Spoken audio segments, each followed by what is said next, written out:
Super, awesome. So if you could just give us a quick introduction, who you are, what team you're coaching here and what your kind of role is.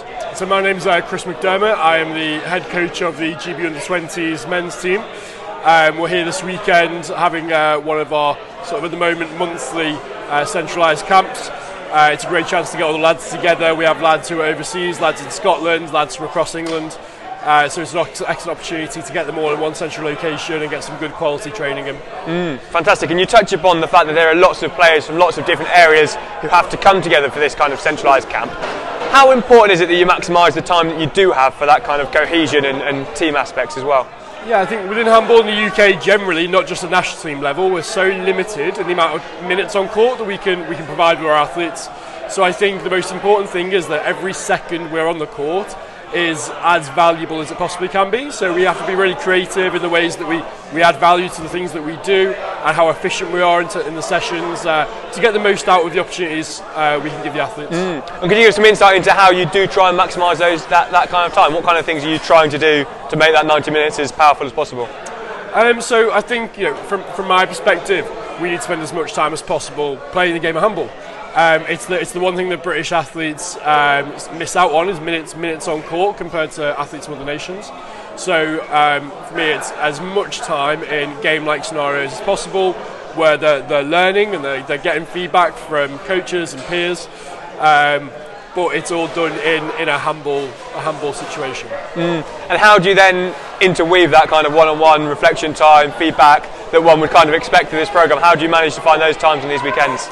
Again, we do have downtime between the sessions, which we do try to use as well as possible. But again, when athletes aren't maybe used to the same level of workload, you need to give them a good amount of downtime as well. And then it's just kind of woven into the structure of the sessions that they will have time for maybe a bit of peer-to-peer feedback, and then obviously a lot of time to get feedback from the coaches as well. Super, fantastic insight. And in terms of your calendar this year, what's on the agenda for Under-20s GB handball? So next month in November we actually have two training camps that are taking place on the same weekend. So we're going to have one at Stoke Mandeville, and then we're going to have a second squad that are going to go to Germany to play against some good level German club teams. And then that will be pretty much just winding down for this year at the halfway point in a 2-year programme. And then we will start again in the new year with a camp in Scotland, and that will be building up towards our official EHF and IHF competitions, which are in June and October respectively. And how much of an opportunity you get? You speak about a 2-year programme, and obviously guys, as we say, playing all over the place. How much of an opportunity do you get to kind of monitor them in a club external environment away from centralised camps?